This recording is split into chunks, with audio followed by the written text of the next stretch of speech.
দর্শক শুভেচ্ছা রইল। আমি আতিক রহমান পূর্ণিয়া। আমরা সবসময় সমসাময়িক সময়ে আপনাদেরকে বিভিন্ন আমাদের বেশ রাজনীতি বিশ্লেষক এবং অন্যান্য গেস্টদেরকে নিয়ে আমরা আলোচনার আয়োজন করি।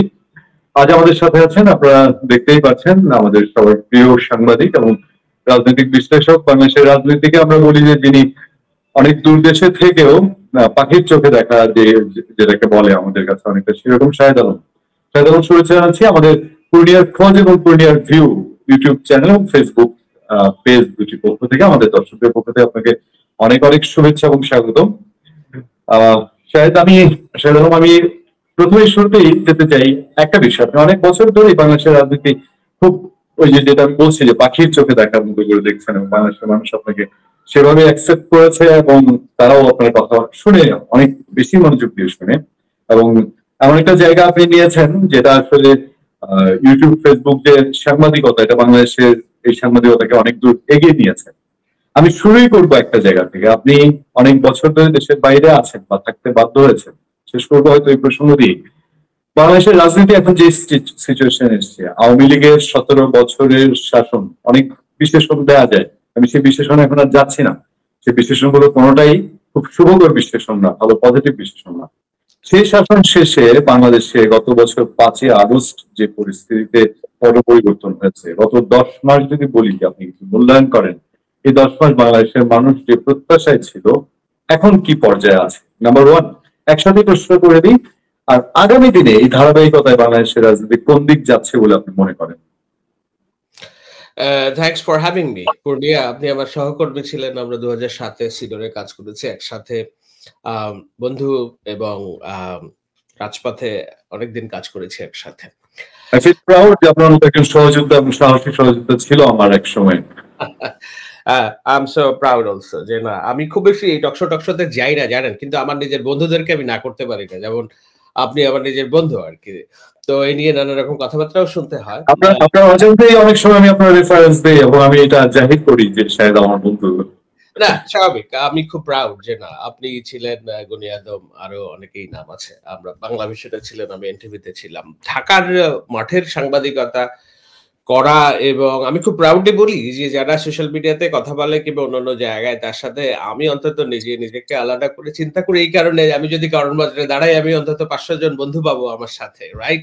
এইটা that's a big support for me যে কোনো বিষয়ে। তো যেই বিষয়ে আপনি কথা বলছিলেন সেটা আমি উত্তর দেই। সেটা হলো রাজনীতি নিয়ে হতাশা থাকবেই, এটা অস্বীকার করার উপায় নাই। ধরুন আমি যুক্তরাষ্ট্রের, আমার পেছনে অ্যাডভার্টাইজমেন্ট চলছে, বাট আমি সিএনএন এর সংবাদ দেখছিলাম যে এই যুদ্ধ অবস্থা ইরান এবং ইসরায়েল নিয়ে এখানকার রাজনীতিবিদরা হতাশ এই কারণে যে ডোনাল্ড ট্রাম্পের একসময় কট্টর যারা সহযোগী ছিলেন, টাকার কালসান বলুন, মার্জেরি টেলর গ্রিন বলুন এবং অন্যান্যরা, তারা সবাই খুব ফুঁসে উঠেছে যে কি ব্যাপার, আমরা তো বলেছি আমেরিকা ফার্স্ট। তো আমেরিকা ফার্স্ট কোথায় হচ্ছে? কেন যুক্তরাষ্ট্র আরেকটা যুদ্ধের মধ্যে ড্র্যাগ করছে আমাদেরকে?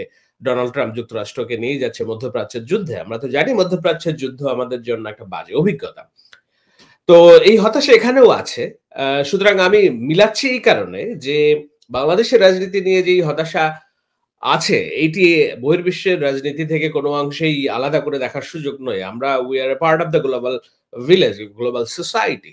সুতরাং আমাদের চাওয়া পাওয়া ছিল অনেক চাওয়া পাওয়া পূরণ হয়েছে, অনেক চাওয়া পাওয়া পূরণ হয়নি। স্পেসিফিক করে আমাকে বললে আমি হয়তো স্পেসিফিক এক্সাম্পল দিতে পারবো। আর আগামী দিনেও নিশ্চয়ই এটাও আমি বলছি যে যেই পরিবর্তনের স্বপ্ন আমরা দেখি। আমি যখন 5 আগস্টের পরে যখন এই ধরনের নানান কথাবার্তা হচ্ছে, তখন আমি একটা লেখা লিখছিলাম যে পরিবর্তনের যুদ্ধ আজীবন চলমান থাকে, পরিবর্তনের স্বপ্ন আজীবন চলমান। এটা এমন জিনিস না যে পরিবর্তন হয়ে গেল এবং আমরা অ্যাডাপ্টেড এবং আমরা এটাতে অভ্যস্ত হয়ে গেলাম। এটা একটা আকাঙ্ক্ষা, এই আকাঙ্ক্ষাটা মানুষ বুকে ধারণ করে এবং এটা চলমান থাকে, এবং এই আকাঙ্ক্ষার উপর সঙ্গতি রেখেই পরবর্তী কার্যক্রমগুলো নির্ধারিত হয় কিংবা রাজনৈতিক দলগুলো সেখানে অ্যাডাপ্ট করে কিংবা বাদ দেয়, যোগ বিয়োগ করে। কিন্তু আমরা আমাদের যে চাপ সেটি আমরা অব্যাহত রাখি। স্পেসিফিক করে বললে আমি স্পেসিফিক উত্তর দিব। আমি যদি একটু স্পেসিফিক করতে চাই তাহলে আমি যদি এইভাবে বলি যে দেখেন, ওকে, আওয়ামী লীগ বহু পাপে পাপিষ্ঠ এবং তার বহু অন্যায় আছে, ঠিক আছে, আমরা তাকে বাদ দিয়েও ধরি সাংগঠনিক বিষয়ে আওয়ামী লীগকে। এখন যেটা বলা হচ্ছে এই যে সংস্কার হবে, সংস্কার এমন একটা সিচুয়েশন বাংলাদেশে যে ডক্টর ইউনূস যতদিন আছেন ততদিনই কি সংস্কারটা হবে এবং এটা বাস্তবায়ন হবে? তিনি যাওয়ার পরে কি হবে? তিনি যেটা বলা হচ্ছে যে ফেব্রুয়ারিতে নির্বাচন, ওকে ওকে, বা এপ্রিলে নির্বাচন, তারপরে এই সংস্কারগুলো আসলে কতটা বাস্তবায়ন হবে? মাঠে আছে এখন সবার আলোচিত বিএনপি হয়তো সামনে ক্ষমতায় চলে আসবে, মানুষ পাবলিক পারসেপশন যেটা মনে করে।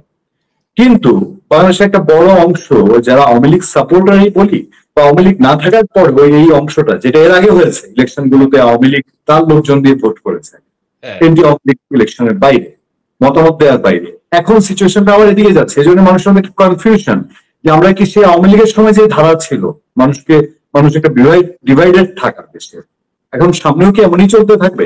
এই লোকগুলো তো ভ্যানিশ হয়ে যায়নি। এই ঝুঁকি আছে, এই শঙ্কা আছে, আমি অস্বীকার করছি না, আমি উড়িয়ে দিচ্ছি না। বাংলাদেশের রাজনীতি দেখুন, শাসকের চরিত্র নির্ধারিত হয় জনগণের চরিত্র কতখানি উল্টাপাল্টা তার উপরে। আমার জনগণ যদি মনোপ্রাণে ফ্যাসিস্ট মনোবৃত্তির হয়, তাহলে শাসককেও জনগণের চাপে ফ্যাসিস্ট হইতে হয়। আমরা দেখেছি আওয়ামী লীগের আমলে আওয়ামী লীগকে কিভাবে ড্রাগ করা হয়েছে এই নানান রকম অনাচার অত্যাচারে, এবং একটা সময় শাসক তার হিতাহিত জ্ঞান ভুলে যেটা করে ওই পপুলিস্ট ন্যারেটিভের দিকে আগাতে থাকে। আমরা দেখেছি যখন বিচার প্রক্রিয়া স্বচ্ছ করার জন্য জনচাপ আমরা দিচ্ছি, তখন আওয়ামী লীগের অভ্যন্তরে একটা উদ্ধতর গোষ্ঠী তারা ধূপধাপকেই মনে করলো যে একমাত্র সমাধান, ধূপধাপ মেরে ফেললেই সব সমাধান হয়ে যাবে।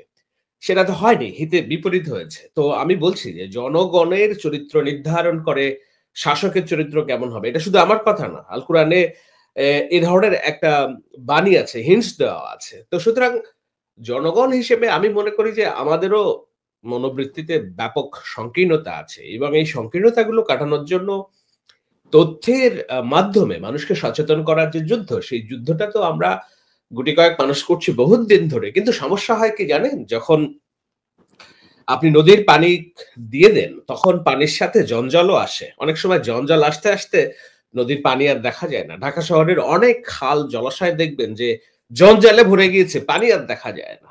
সো এই উন্মুক্ত গণমাধ্যম আপনি যেটা বললেন যে YouTube কিংবা Facebook কে শুরু করে আমার যে সাংবাদিকতা, আমার যে মানুষকে সচেতন করার কাজ, এটি যদি আপনি পানি ধরেন, এই পানির প্রবাহ একটা সময় আস্তে, আস্তে এমন হয়ে গিয়েছে, এখন জঞ্জালে পরিপূর্ণ হয়ে গেছে। এখন আর পানি দেখা যায় না, জঞ্জালটাই দেখা যায়। সেই জঞ্জালগুলো কি করছে আমাদের? আমাদেরকে, আমাদের ফ্যাসিস্ট মনোবৃত্তিকে আরো বেশি চাঙ্গা করছে, আমাদেরকে অন্ধ করছে, আমাদেরকে গুজবে বিশ্বাস করতে বলছে, আমাদেরকে একটা যুদ্ধংদেহী মনোভাবের মধ্যে নিয়ে যেতে চাচ্ছে, যেটার বিরুদ্ধে এখনো এই লড়াইটা চালিয়ে যেতে হচ্ছে যে না, think in the middle ground. Extremism is not a solution. সেটা যে পক্ষেই হোক, বাম এক্সট্রিমিজম হোক আর ডান এক্সট্রিমিজম হোক, দ্যাটস নট এ সলিউশন। একটা মিডল গ্রাউন্ডে আসেন, সহাবস্থানের রাজনীতি নিশ্চিত করেন, হিংসাত্মক রাজনীতি পরিহার করে আমরা এমন বাংলাদেশ প্রতিষ্ঠা করি যে এখানে সরকার পরিবর্তন হলে যেন এর আগে যারা সরকার পরিচালনা করছে তাদের পালিয়ে যেতে না হয়, তাদের যেন জেল জরিমানা না হয়। এখন এইটা আমাদের কাঙ্ক্ষিত স্বপ্ন।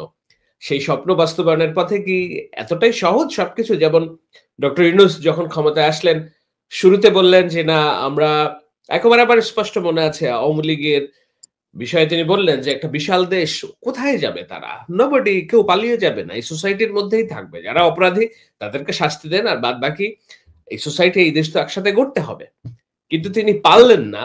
শেষমেশ তার মন্ত্রিসভায় ডেকে রাজনৈতিক মতাদর্শ দিয়ে একটা কিলার জনগোষ্ঠীকে মোকাবেলা করার যে মতবাদ, আমরা রয়েছে মতবাদ দিয়ে তাদেরকে পরাস্ত করার যে যুদ্ধ, সেই যুদ্ধে আমাদের সোসাইটির অনেকেই রাজি হলেন না। তারা মবকেই বেছে নিলেন এবং প্রেশারকেই বেছে নিলেন অস্ত্র হিসেবে। তাতে কি হলো যে আম এই একটা জনগোষ্ঠীর মতামতকে আমরা একেবারেই ঐক্যমত বলুন আর আমাদের সামাজিক রিবিল্ড বলুন, এই জায়গা থেকে আমরা এলিমিনেট করেছি। এখন এটা শুধু আমাদের এই জনগোষ্ঠীর দোষ দেখলে হবে না। তারা তো ভীত সন্ত্রস্ত।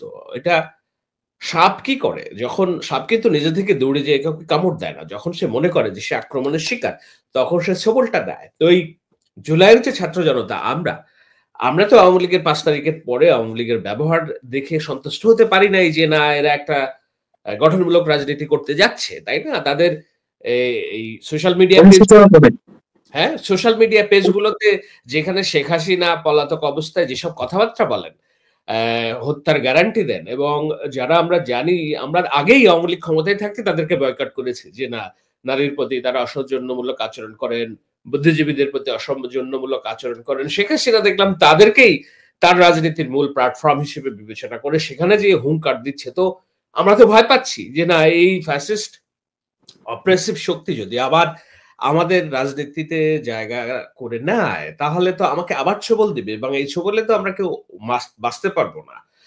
তো সেই জায়গাগুলো দুটি জায়গা থেকেই হয়তোবা এই বোঝাপড়ার জায়গা ছিল। কিন্তু আনফরচুনেটলি হচ্ছে না আমাদের এটা। এইজন্য এই হতাশা সব জায়গায় আছে। আমিও হতাশা আপনার মতো। কিন্তু এর মধ্য দিয়েও আমাদের আগাইতে হবে। এর বিষয়ে আমি তো আর কোন বিকল্প দেখি না।